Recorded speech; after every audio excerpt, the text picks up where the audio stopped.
Hi guys, welcome to cost report. So ఈరోజు మనం Kia సెరోక్స్ సంబంధించేసి ownership review చూద్దాం. Hello అన్న. Hi. Hi Srikar. Hi. Hello అండి. సో ఈ కార్కి సంబంధించేసి బేసిక్ డీటెయిల్స్ అయితే మనం ఈ వీడియోలో చూద్దాం. అండ్ ఫస్ట్ క్వశ్చన్ వచ్చేసి, సో ఈ వెహికల్ వేరియంట్ ఏంటి అండ్ మీరు ఎప్పుడు తీసుకున్నారు ఈ వెహికల్? ఇది హెచ్టిఎక్స్ డీజిల్ వేరియంట్ అండి. మాన్యువల్లో హై ఎండ్ వస్తుంది.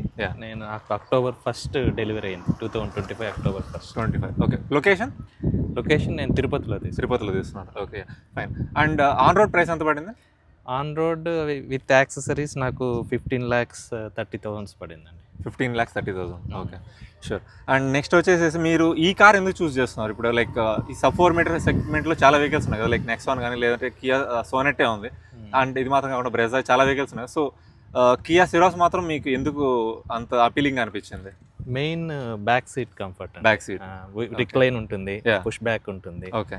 సో మెయిన్ ఆ రీజన్ కి ఫ్లెక్సిబిలిటీ కోసం మెయిన్ ఫ్లెక్సిబిలిటీ. సో మనము పుష్ బ్యాక్ వల్ల మీకు ఆ డిక్కీ స్పేస్ అనేది పెంచుకోవచ్చు, తగ్గించుకోవచ్చు. Okay. So according to your requirement you can. So చిన్న వెహికల్లో కూడా మీకు ఆ ఫ్లెక్సిబిలిటీ అనేది ఉండడం వల్ల ఇది బాగా అనిపించింది ఈ వెహికల్ తీసుకోవడం వల్ల. Okay, sure. అండ్ నెక్స్ట్ వచ్చేసేసి మీకు ఇప్పుడు ఇప్పటిదాకా ఎంత తిరిగింది ఈ వెహికల్? ఇది 2,500 కిలోమీటర్స్. 2,500 కిలోమీటర్స్ తిరిగింది. సో ఈ ఓవరాల్ జర్నీ టైంలో మీకు సిటీలో అలాగే హైవేలో మైలేజ్ ఒకసారి చెప్పగలుగుతారా? సిటీలో ఇఫ్ మోడరేట్ ట్రాఫిక్ ఉంటే మనకు 13-14 వస్తుందండి. Okay. Bumper to bumper traffic ఉంటే 9 to 10 కిలోమీటర్స్. ఓకే. హైవేలో if you are driving more than 100 kilometre speed you will be getting around 18-19. If you constantly driving 80 to 90, then 24 కూడా touch అయింది. రీసెంట్గా నేను ఒక లాంగ్ ట్రిప్కి వెళ్ళాను, చెన్నై టు కల్లూరు అని, around 400 kilometres. One point of టైంలో నాకు 24 కూడా టచ్ అయింది. సో లైక్ అంటే మనకు ఎంఐడీలో చూపించింది 24. ఓకే. సో అంటే ఎంఐడీ కంటే మనకు క్లెయిమ్ చేసిన దానికంటే ఇప్పుడు కూడా ఎలా ఉంటుందంటే అరౌండ్ ఒక 1 to 2 కిలోమీటర్స్ అనేది డౌన్లో ఉంటుంది. సో మనం ఆ ప్రకారంగా తీసుకున్నా కూడా 21 to 22 80 to 90 లో పోతే మీకు ఈజీగా 21 to 22 బాల్ పార్క్లో ఉంటుంది. Okay, sure. And next video వచ్చి నెక్స్ట్ పాయింట్ వచ్చేసి చూసామంటే ఈ కార్కి సంబంధించేసి ఒక డిజైన్ అనేది కొంచెం సబ్జెక్టివ్ టాపిక్గా ఉంది. ఎందుకంటే ఒక టామ్ బాయ్ ఒక ఏమంటారు బాక్సీ షేప్లో ఉండడం వల్ల అంత ఎక్కువగా అందరూ లైక్ చేయలేదు. బట్ మీకు డిజైన్ పరంగా ఏమైనా కొంచెం అట్లాగా లైక్ మేబీ ఇంకొంచెం బాగా డిజైన్ చేసింటే బాగుండు అట్లాగా ఏమన్నా థాట్స్ ఉన్నా ఈ కియా సెరోస్? పర్సనల్ గా నాకైతే డిజైన్ నచ్చిందండి. ఓన్లీ డ్రాబ్యాక్ ఏంటంటే మీకు front head lights, back head lights చాలా కార్నర్ లో ఉంటాయి. ఓకే. సో ఇది కొద్దిగా మనం చూసుకొని డ్రైవ్ చేయాలి. అంటే ఎక్కడైనా బంపర్ సిటీస్ లో అట్లాంటప్పుడు కొంచెం జాగ్రత్తగా డ్రైవ్ చేయాలి. ఓకే. లర్నర్స్ కి అయితే కొద్దిగా కష్టమే. ఓకే. సో ఆల్రెడీ ఎక్స్పీరియన్స్ చేసి ఆల్రెడీ కొంచెం టైం డ్రైవ్ చేసి ఒక వెహికల్ ఓన్ చేసుకున్న వాళ్ళకి ఇబ్బంది ఏమి, బట్ ఫ్రెష్ గా వచ్చే వాళ్ళు కొంచెం జాగ్రత్తగా తోలాలి. ఓకే. కొంతమందికి డిజైన్ నచ్చదు, బట్ చాలా మంది డిజైన్ చూసే రిజెక్ట్ చేస్తున్నారు. అవునవును. వాళ్ళు లోపలికి వెళ్ళి ఇంటీరియర్ చూస్తే 90% ఎవరు రిజెక్ట్ చేయరు. ఈవెన్ నేను ఇంటీరియర్కి వెళ్ళి చూసిన తర్వాత నాకు బాగా నచ్చింది. Comfort, main back seat comfort. And suspension ఎలా ఉంది? ఇప్పుడు ఫర్ ఎగ్జాంపుల్ మీరు సిటీలో ఉన్నప్పుడు, అలాగే స్లో స్పీడ్స్లో వెళ్తున్నప్పుడు, అండ్ అలాగే హైవేస్లో అంటే మనం ఒక 80-90 మెయింటైన్ చేస్తాం కదా. సో ఈ రెండు సిచ్యువేషన్స్లో మీకు వెహికల్ సస్పెన్షన్ ఎలా అనిపించింది? సస్పెన్షన్ సాఫ్ట్ సస్పెన్షన్ అండి. హైవేలో పోయేటప్పుడు మనకు ఏదైనా కొద్దిగా రోడ్డు ఎత్తుపల్లాలు ఉంటే మనకు బౌన్సీ లాగా అనిపిస్తుంది, కొంచెం ఫ్లోటింగ్ లాగా ఉంటుంది. ఓకే. బట్ అది మోస్ట్లీ వెనకాల ఉండే ప్యాసింజర్స్ ఎక్కువ అనిపిస్తుంది, ఫ్రంట్ లో ఉండేటప్పుడు అంతగా అనిపిస్తుంది. ఫ్రంట్ లో వాళ్ళకి ఏమి ఇబ్బంది ఉండదు, బ్యాక్ సైడ్ వాళ్ళకి కొద్దిగా ఫ్లోట్ అయినట్టు. అండ్ ఇంజిన్ పర్ఫార్మెన్స్ ఎలా అనిపించింది? అంటే 1.5 లీటర్ మీకు around 150 to 116 horse power something provide చేస్తుంది. అలాగే 250 న్యూటన్ మీటర్స్ టార్క్ ఈ వెహికల్ సంబంధించేసి డీజిల్ మాన్యువల్. అండ్ ఆ పవర్ ఫిగర్స్ అనేవి మీకు అంటే వెహికల్ అనేది పవర్ఫుల్గా అనిపించింది మీకు తోలేటప్పుడు? బాగా లైక్ కొంచెం స్ట్రగుల్ లాగా అనిపించకుండా ఈజీగా ఉండిందా? అదేం ఇబ్బంది ఏం లేదు. ఓకే. ఈజీగా నేను చెప్పాను కదా, లాంగ్ టర్మ్ ట్రిప్కి వెళ్ళాము. 5 మెంబర్స్ వెళ్ళినా కూడా మీరు డ్రైవింగ్ లో ఇబ్బంది ఏమి లేదు. అండ్ వెంటిలేటెడ్ సీట్స్ యూజ్ చేశారా? కంటిన్యూస్ గా యూజ్ చేయలేదు, బట్ మనకు ఆన్ చేసిన వెంటనే you can feel that cooling అనేది ఎఫెక్ట్. ఓకే, చాలా బాగుంటుంది. అండ్ బూట్ స్పేస్, సో అది కూడా మీరు ఇంకా సేమ్ లైక్ ప్యాసింజర్స్ బేస్ చేసుకునేసి సీట్ అడ్జస్ట్ చేసుకొని దానికి సంబంధించి అట్లాగే యూజ్ చేస్తాం. మనకు లగేజ్ తక్కువ ఉంది అనుకోండి, మనం ఫుల్ గా బ్యాక్ సైడ్ లగేజ్ తక్కువ full recline recliner feeling. Luggage ఎక్కువ ఉందంటే కొద్దిగా మనము సీట్ ముందుకు జరుపుకొని మనం ఎక్స్టెండ్ చేసుకోవచ్చు లగేజ్. మనకు ఈ వెహికల్ లో పానరామిక్ సన్ రూఫ్ కూడా వస్తుంది. అవును. సో ఆ పానరామిక్ సన్ రూఫ్ కి సంబంధించి మీకు ఎలా అనిపిస్తుంది? లైక్ ఎందుకంటే ఇది ఒక చిన్న వెహికల్ బట్ స్టిల్ ఈ పానరామిక్ సన్ రూఫ్ ఆఫర్ చేశారు. సో దాని వల్ల ఒక ఏమంటారు, ఒక ఏరీ ఫీలింగ్ అయితే ఉంటుంది కార్ లో. ఎప్పుడన్నా మీరు ఓపెన్ చేస్తారంటే ఫుల్ ఆఫ్ లైటింగ్ అనేది. అలాగే మీకు ఆ షేడ్ అనేది ప్రొవైడ్ చేస్తున్నారు కదా ఈ కార్ కి సంబంధించి, అంటే సన్ షేడ్ ప్రొవైడ్ చేస్తున్నారు కదా పానరామిక్ సన్. సో ఆ సన్ షేడ్ అనేది ప్రాపర్ గా మనకు లైట్ అనేది ఆఫ్ చేయగలుగుతుంది. ఎందుకంటే కొన్ని వెహికల్స్ ఎలా ఉంటుందంటే ఆ సన్ షేడ్ అనేది మనకు కొంచెం లైట్ క్వాలిటీ ఇస్తారు. ఆ లైట్ క్వాలిటీ ఇవ్వడం వల్ల సన్ లైట్ అనేది పెనిట్రేట్ అవుతుంది కార్ లోపలికి. ఓకే, సో ఓవరాల్ గా ఏమంటారంటే ఉన్న ఫీచర్స్ అండ్ ఈ వెహికల్ ఆఫర్ చేసే ప్రైస్ మాత్రం ఇది చాలా వాల్యుబుల్ అయితే. ఓన్లీ నాకు అనిపించింది ఏంటంటే ఒక 2 ఫీచర్స్ మిస్ అయినట్లు అనిపించింది. ఆటో ఏసీ లేదు దీనికి. ఓకే, ఇంకోటి ఏంటంటే అది ఆటో డిమ్మింగ్ బాగుండేది. సో మిగతా అన్ని ఐ థింక్ ఓకే.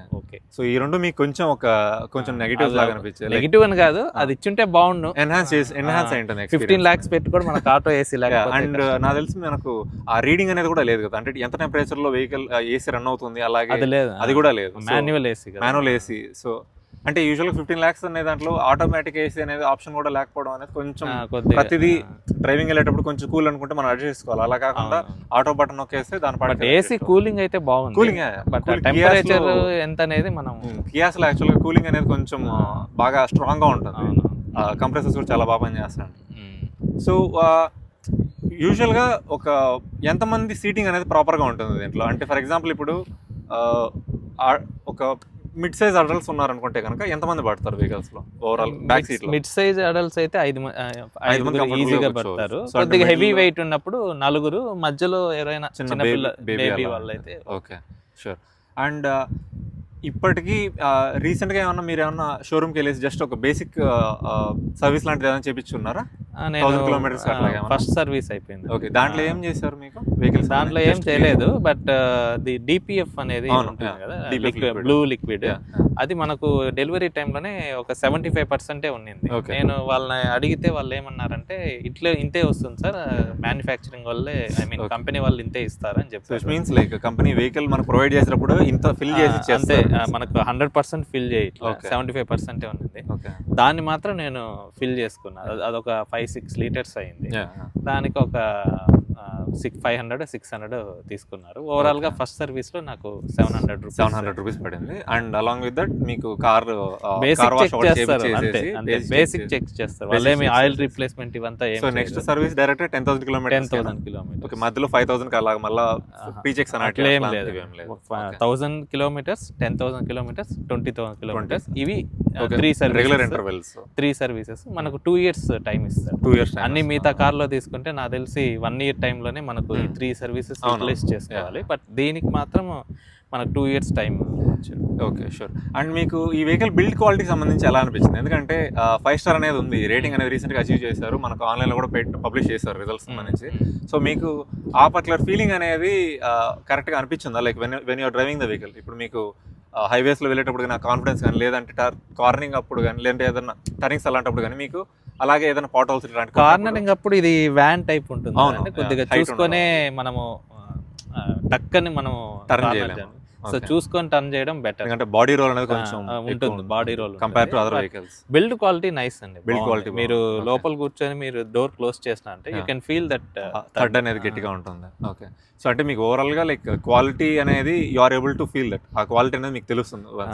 అండ్ యూజువల్గా ఇంకోటి ఏంటంటే పెయింట్ క్వాలిటీ అనేది చాలా కార్స్ లో ఒక సబ్జెక్టివ్ టాపిక్. ఎందుకంటే చిన్న చిన్న ముళ్ళు అట్లాంటివి తగిలినా కూడా మనకు స్క్రాచెస్ వచ్చేంత దారుణంగా కూడా కొన్ని మ్యానుఫ్యాక్చర్స్ చేస్తున్నారు. But how about Kia Syros? ఎందుకంటే మీరు తీసుకున్న వెహికల్ కలర్ కూడా బ్లాక్ ఇది, అండ్ దీనివల్ల ఈజీగా డస్ట్ అవుతుంది. ఇలాగే మనకు స్క్రాచెస్ సంబంధించి కూడా మీరు ఏదైనా అట్లాంటిది ఏదైనా అబ్జర్వ్ చేశారు రీసెంట్ గా ఈ 2005 kilometers టైంలో?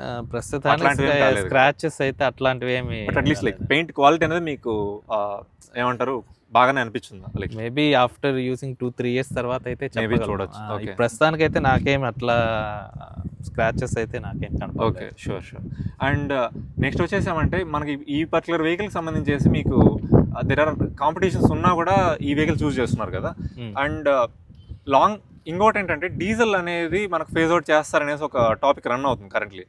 సో దానికి సంబంధించేసి మీరు లైక్ అది పెద్ద ఇష్యూ అనిపించలేదా మీకు when you're going to buy this vehicle? లేదండి, నాకు ప్రీవియస్ వెహికల్ నాది టాటా నెక్సాన్. Okay. అది కూడా డీజిలే. నేను ఆల్మోస్ట్ 1,10,000 కిలోమీటర్స్ తిరిగాను. Okay. ఆల్మోస్ట్ 7 years యూస్ చేసి 1,10,000 కిలోమీటర్స్ తిరిగాను. నాకైతే మైండ్లో లేదు కొనాలని, బట్ ఒక ఇష్యూ వచ్చింది ఈ వెహికల్లో, ఏసీ ఇష్యూ వచ్చింది. అది నాకు 2 years బ్యాక్ నాకు తెలిసింది. అది లాంగ్ ట్రిప్లో పోయినప్పుడు ఒక 3-4 hours కంటిన్యూస్గా డ్రైవ్ చేసినప్పుడు సడన్గా ఏసీ వర్క్ అవ్వడం అసలు పని చేయట్లేదా లేదంటే అసలు తర్వాత పని చేస్తుందా? అది సడన్గా ఆగిపోయిందంటే మీకు ఎయిర్ బ్లో అవుతుంది, బట్ మీకు కూలింగ్ ఎఫెక్ట్ అనేది రాదు. ఓకే. సో అది one of the common complaint Tata. అది చూపించాను కానీ వాళ్ళు ఐడెంటిఫై చేయలేదు. వాళ్ళు ఏం చేస్తున్నారు అంటే, సర్వీస్ వాళ్ళు వర్స్ట్ సర్వీస్ అండి టాటా. వాళ్ళు ఏం చేస్తున్నారంటే, ఏసీ పని చేయలేదంటే 3 hours తర్వాత డ్రైవింగ్లో పని చేయలేదంటే వాళ్ళు ఐడియల్గా పెట్టేసి 3 hours ఆన్ చేసి మళ్ళీ 3 hours తర్వాత పని చేస్తుందా లేదా అని చూస్తారు. That is not ideal way to identify the root cause. So అది ఇంకా అట్లే ఉండింది. నాకు 3-4 hours తర్వాత ఇష్యూ వస్తానే ఉండింది. సో ఎన్ని దగ్గర చూపించినా ఆ ఇష్యూ రిజాల్వ్ కాలేదు. మళ్ళీ వేరే మెయింటెనెన్స్ యాక్టివిటీస్, మెయింటెనెన్స్ థింగ్స్ అన్నీ నేను almost if I need to continue with the Tata Nexon I need to bear another 1 lakh to 1,20,000. So instead of bear that amount, I thought like it's better to move to some other car. So that is the reason I choose the Ciros. But diesel ఎందుకు పోయానంటే, already నాకు diesel ఆ pulling power అనేది ఉంటుంది compare to petrol, and also mileage main. So mostly I will drive on highways. So me monthly driving అనేది ఎంత ఉంటుంది estimated గా? 1,250 to 1,500 kilometres. Okay. అసలు లైక్ యూజువల్ గా మీరు పెట్రోల్ వెహికల్ దగ్గర బాల్ పార్క్ లోనే పడతారు, బట్ స్టిల్ డీజిల్ అనేది ఇంకొంచెం ఎక్స్ట్రా రన్నింగ్ కోసం ఇంకా డీజిల్ అనేది చూస్ చేస్తున్నారు. ఎందుకంటే లైక్ 1,500 లోపల కనుక రన్నింగ్ ఉంటే probably petrol is a better option. But like around 2,000 reach అవుతుందంటే then diesel will be good option కదా. నాకు ఎందుకు పవర్ బాగా కంపేర్ టు పెట్రోల్, పవర్ అనేది బాగా. సో ఈ వెహికల్ సంబంధించేసి కీ పాజిటివ్స్ అంటే ఏం చెప్తారు కియా సెరాస్ సంబంధించేసి? కీ పాజిటివ్స్ మీకు కీ పాజిటివ్ ఇంటీరియర్ అండి. మీకు ప్రీమియం ఇంటీరియర్ ఉంటుంది. ఇంకేంటంటే మీకు బేస్ వర్షన్ నుండే మీకు డ్యూయల్ స్క్రీన్స్ అనేవి వస్తాయి. డ్రైవర్ సైడ్ ఎంఐడి వస్తుంది, మీకు 12 inches screens, clarity top notch గా ఉంటుంది. సో క్వాలిటీ అనేది చాలా బాగుంది. క్వాలిటీ ఆఫ్ ఇంటీరియర్స్ నైస్ ఉంటుంది. హెడ్ రూమ్ కూడా దీంట్లో ఈవెన్ 6 to 6'3" feet ఉండే వాళ్ళు కూడా హెడ్ రూమ్ బాగుంటుంది. బ్యాక్ సైడ్ లెగ్ రూమ్ అలాగే రిక్లైనింగ్ ఆప్షన్స్ ఇలాగా ఫ్లెక్సిబిలిటీ ఉంది. So more than exterior I like the interior. Okay. So interiors అంటే మీకు చాలా అపీలింగ్ అనిపించి. Okay sure. సో ఇవి like 2 of the key positives. Like అంటే ఒకటి వచ్చేసి వెహికల్ ఇంటీరియర్స్, అలాగే దీని ఓవరాల్ ఎగ్జిక్యూషన్, లైక్ వెహికల్ అనేది ఎలా డిజైన్ చేసి అలాగే ఇంటీరియర్స్ అనేది ఎలా ఎగ్జిక్యూట్ చేస్తారు, ఆ ఫ్లెక్సిబిలిటీ అనేది ఈ ఫ్యాక్టర్స్ బాగుంటుంది. సో ఒక కీ నెగిటివ్స్ అనేది అంటే ఈ వెహికల్ చూస్ చేసుకోకుండా ఉండడానికి ఏదన్నా అంటే ఒక ఇంపార్టెంట్ నెగిటివ్స్ ఏమన్నా ఉన్నాయి ఈ వెహికల్ సంబంధించేసి? నెగిటివ్స్ అంటే మెయిన్ హెడ్ లైట్స్ అండి. అది జాగ్రత్తగా నడపాలి. కొంతమందికి డిజైన్, ఎక్స్టీరియర్ డిజైన్ నచ్చుతుంది, కొంతమందికి నచ్చదు. నాకైతే పర్సనల్ గా నచ్చింది, బట్ మా వైఫ్ కూడా నచ్చలేదు. బట్ తను ఇంటీరియర్ చూసి తనకు నచ్చి, so we discuss together in then we decided to go to Syros. Main drawback అది హెడ్ లైట్స్. అంటే మీరు ఎప్పుడన్నా లైక్ రైనీ సిచ్యువేషన్స్ వెళ్ళారంటే, వర్షం పడేటప్పుడు అట్లాంటప్పుడు వెళ్ళేటప్పుడు మనకు డస్ట్ అనేది కూడా అట్లే ఫామ్ అవుతుంటుంది. ఏదన్నా బుడద నీళ్ళు అట్లాంటివి ఉన్నాయనుకోండి, అవి స్ప్లాష్ అయ్యిందంటే ఆ హెడ్ ల్యాంప్స్ పైన, అప్పుడు మీరు లైట్స్ ఆన్ చేశారంటే ఆ బుడద అనేది అంటే లైక్ వాటర్ స్మడ్జెస్ అనేవి ఉండడం వల్ల లైట్ ఫోకస్ అనేది కూడా ప్రాపర్గా ఉండదు. అలాంటిది ఏదైనా ఎక్స్పీరియన్స్ చేశారా రీసెంట్? అట్లాంటిది ఏం చేయలేదు, కానీ లైటింగ్ అయితే కొద్దిగా తక్కువగానే lighting. Okay. So impact throw అనేది అంత సాలిడ్ గా లేదు. ఓకే. బట్ హౌ అబౌట్ లో లైట్ బాగుందా? లో లైట్ సిచ్యువేషన్స్ పర్లేదా? అంటే సిటీస్ వరకు బాగానే ఉంది, హైవే కొద్దిగా చూసుకొని వెళ్ళాలి. లైక్ ఒక 80 అలాంటి స్పీడ్, 80 అలా అట్లే ప్రాబ్లం ఉంది. If you are going more than 100 right time throw బాగుంటే కొంచెం అది మేబీ నార్మల్ లైట్స్ అయితే కొద్దిగా త్రో కొంచెం బాగుంటుందేమో. బాగున్నాయి. ఇది ఎల్ఈడి లైట్స్ అంటారు కానీ అంత త్రో అంత అనిపించట్లేదు. ఇంపాక్ట్ఫుల్ గా లేదు. ఓకే మేబీ మార్చుకోవాలి నేను థాట్. ఓకే ఓకే కొంచెం అంటే లైక్ ఇంకొంచెం powerful Powerful lights lights install మార్చుకోవాలి. చేసుకొని. Okay sure. And so but ఈ ఇది రెండు కొత్తది కదా, సో ఆ. ఎందుకు ఇప్పుడే చేంజ్ Yeah, చేయాలి? అవునులే, ఒక 1 year 2 years అయిన తర్వాత మనకు ఓల్డ్ అవుతుంది కదా, అప్పుడు ఏదైనా యాక్సెసరీస్ కానీ ఇంకా షూర్ షూర్ షూర్. సో ఈ రెండు మీకు ఈ పర్టికులర్ వెహికల్ సంబంధించి ఇట్లా ఉంటుంది. అండ్ ఆటోమేటిక్ ఎందుకు కన్సిడర్ చేయలేదు ఈ వెహికల్ సంబంధించి? మాన్యువల్ ఇస్ ఫైన్ అంటే నా బడ్జెట్ వచ్చి 15 lakhs అండి. Okay. ఆటోమేటిక్ డీజిల్ అంటే అది 18 lakhsకి వెళ్ళిపోతుంది. Okay okay. సో సో 3 కొంచెం lakhs ప్రీమియం గా వెళ్ళిపోతుంది చాలా. Additionally Okay. So I thought like it's okay, okay 15 lakhs is my budget. ఈ ఆ బడ్జెట్ లకి ఈ వెహికల్ చాలా బెస్ట్ అనిపిస్తుంది. అవును. Okay sure. ఓకే అండి, మనం చేసి లైక్ పాజిటివ్స్ నెగిటివ్స్ అలాగే one of the key thing ఏంటంటే మనకి ఇక్కడ సౌండ్ సిస్టమ్ అనేది ఎలా అనిపించింది? అదొకటి మిస్ అయ్యాము ఫైనల్ గా. సౌండ్ సిస్టమ్ అనేది ఎలా అనిపించింది మీకు? ఆడియో బాగుందండి, బట్ దీని నెక్స్ట్ వేరియంట్ లో నాకు తెలిసి హార్మన్ కార్డన్. అవును, నెక్స్ట్ వేరియంట్ దీంట్లో వచ్చి 4 speakers 2 tweeters వస్తుంది. Okay okay. But okay, it's not అంటే కంపేర్ టు heavy-గా అట్లా అట్లేం లేకుండా, బట్ ఒక డీసెంట్ ఉన్నంత క్వాలిటీ చాలా బాగుంది. డీసెంట్. Okay okay sure.